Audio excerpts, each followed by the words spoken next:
Namigay ang 15 mga solar-powered irrigation system habang 11 pa ang nakatakdang ibigay ng Department of Agriculture para sa mga asosasyon ng mga magsasaka sa lambak ng Cagayan.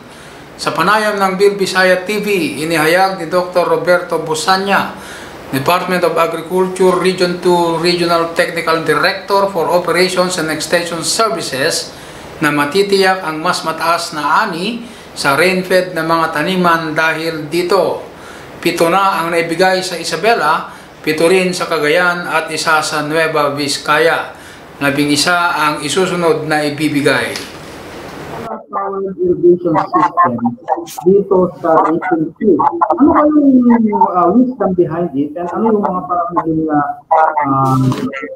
ginawa ng hakbang para maging effective at ito ay implement na dito sa ating lambak ng Cagayan?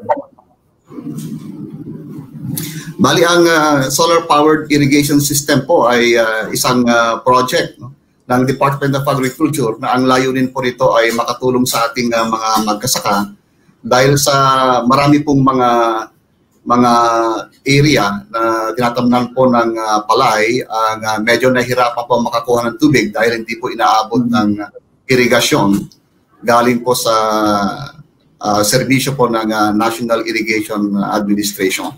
Lalo-lalo na po yung pinakamalaki na pinagkukunan yung Magat Dam. At isang magandang proyekto ito, Sir Bill, na sa pamamagitan po ng solar-powered irrigation system ay makakapagbigay po tayo ng tubig. At basta importante lamang ay meron tayong pagkukunan na open source, gaya po ng ilog at sapa, na kahit na summer ay meron pong tubig na makukuha. Yun po ang importante rito. At yung pong ating ginagamit naman na ay yung solar na nga, init na nga, at hindi na po tayo gumagamit ng fuel.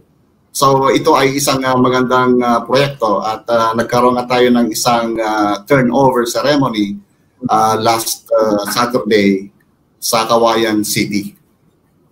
I see. Okay. Ano ba yung mga features nito, Doctor? Yung solar-powered irrigation system, paano ito sinasagawa? Paano yung funding? Paano yung features nito? Bali, ang ating pong solar-powered irrigation system ay ibinibigay sa mga area na meron talagang base doon sa evaluation, Sir Bill.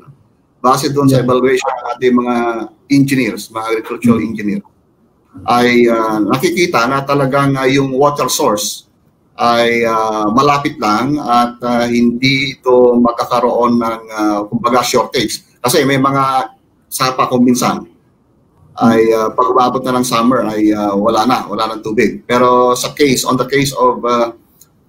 the case of Kawayan City ay napatunayan naman na talagang may tubig kahit na summer na. So yun po ang tinignan sa evaluation, at isa pa, meron talagang area for rice production kasi kailangan talaga meron ng mga existing na rain-fed ang kanilang ginagamit na tubig ay galing lang sa ulan.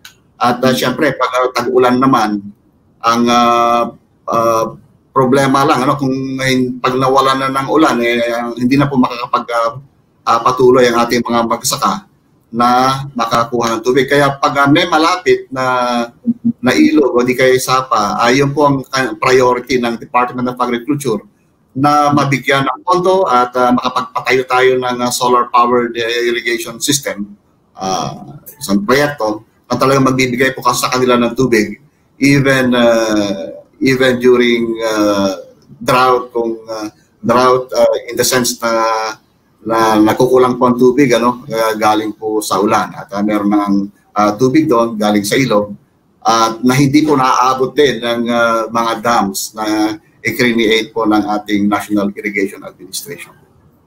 I see. Okay. Doctor, so with that, in relation to that, alam naman natin na bihira yung ulan ngayon, except nung bagyong Ambo, hindi pa very limited naman ang ulan. Ano yung mga ginagawang drought prevention initiative ng DA Region 2 to at least mitigate yung problem ng mga farmers natin, especially sa mga nagtatanim ng palay sa kamay.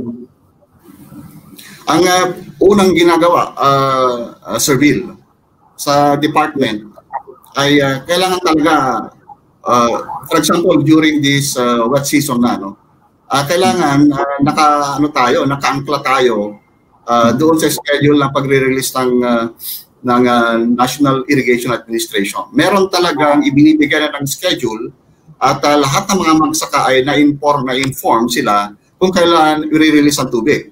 Importante ito kasi pag ikaw ay nauna at dahil lamang sa ulan ay nauna ka na, pero in the succeeding days ay wala na palang tubig na pakukunan dahil ang talagang pagre-release pa ng dam ng tubig galing sa dam ay for example June 8 or June 15. So magkakaroon ka ng konting problema. Samantalang pag base ka doon o reference mo ay yung ibinigay ng schedule ng NIAI, hindi ka magkaroon ng problema. Yun po yung isang ginagawa ng DA, Sir Bill. Ito yung massive information. Although yung mga associations naman, yung mga irrigators association ay alam naman nila at na-informan naman sila ng ating gobyerno kung kailan talaga magre-release ng tubig. I see. Okay. So, with that, Doctor, no?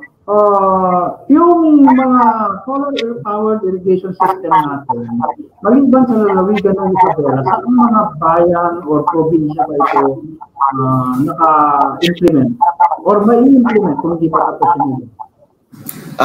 Sir Bill, sa buong Cagayan Valley, meron tayong 26 na projects at ang completed dito ay 15 na, 15. Sa Cagayan, 7, Isabela, 7 rin, in Nueva Vizcaya, 1, at hopefully magkakaroon na rin tayo sa Quirino Province, no? Pero syempre ang waiting for completion ay 11 pa. At aside from those solar powered irrigation system projects na nabanggit ko, meron pa yung tinatawag nating SPIS, a short version, small version para sa mga gulay naman. At continuous ang ganitong project, Sir Bill, dahil alam mo naman, importante ito, where there is water, there is life. Where there is no water, there is no life. So kailangan po talaga ang tubig ng ating mga magsasaka para masustain po natin ang productivity. Yung po palang SPIS na na-construct doon sa Kawayan, Sir Bill, ang capacity nun, ang kanyang release ay 304 cubic meters per hour. So malaki ito. At ang kaya niya ma-irrigate ay nasa 38 to 50. Depende sa situation, ano?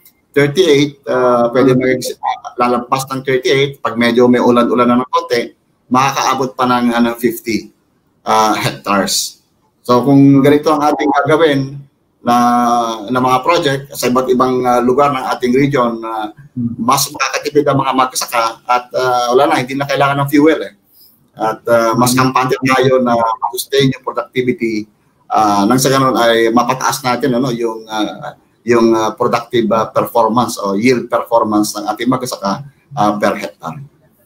I see. Saan ang mga bayan ito, Doctor? Yung mga iba pang nabigyan na, saka yung hindi pa nabigyan, itong SPIS natin.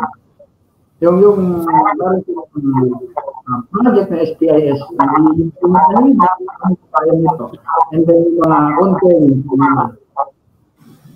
So, bali, yung mga mabibigyan na Sir Bill, no? Yes. Base doon sa mga reports o di kaya sa record, so meron naman tayong record, yung mga area na dependent pa rin sa tinatawag nating ulan, no? So mga rain-fed areas. So i-check lahat yan. Alam naman natin yung figure per province. At yun ang mga binibigyan ng priority. Pero sa dami pa rin, we still have about 70,000 hectares na rain-fed. At kailangan mabigyan sana ng SPIS. You can just compute, Sir Bill, ano, na kung halimbawa 30 on the average ay 20 to 30 hectares per SPIS. Marami tayong SPIS na kailangan.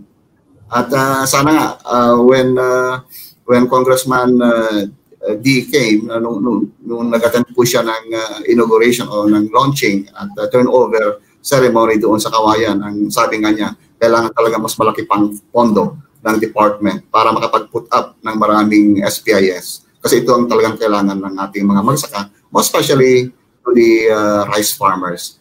Pero syempre, kahit naman corn farmer, kailangan din kung talagang meron pang tsansa, mabigyan lamang ng irigasyon yung sa panahon na medyo mahina na o di kaya hindi na tayo nakaka-experience ng ulan, ay yung ating mga sakahan sa maisan naman natin ay makaka-recover pa kung sakaling merong ganitong project. I see.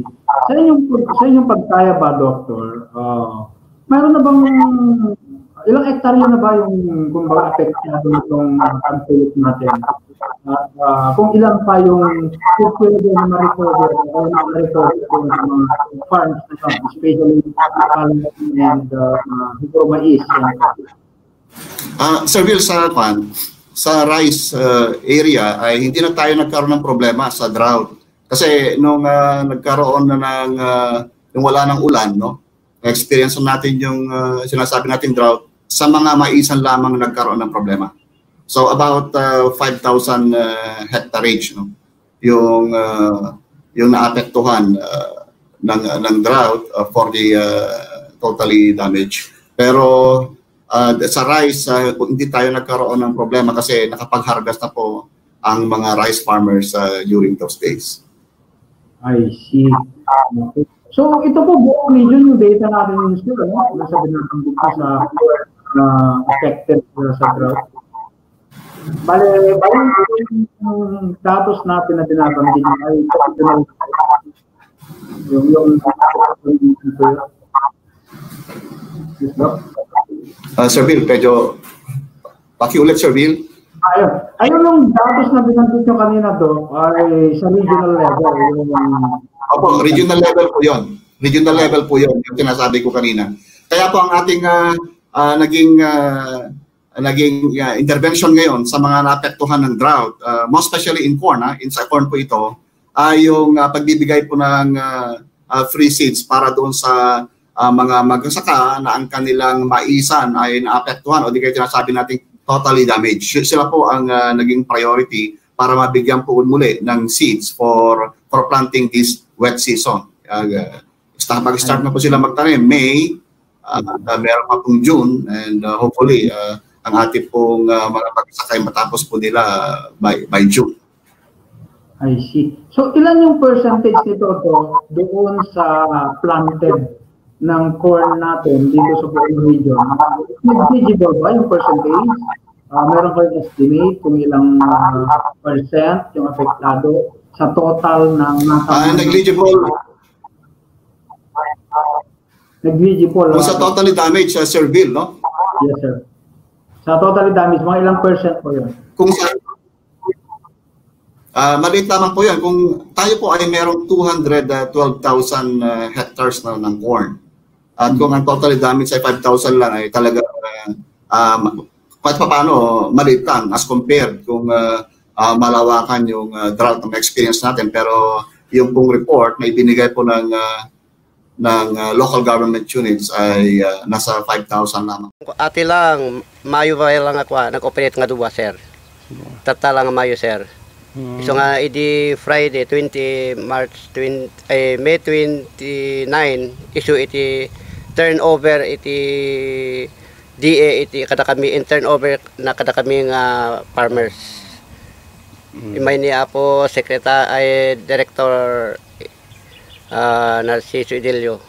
Idi 2008, September 2018, starting iti kwa pinagrugi mi nga iti contraction na dito, sir.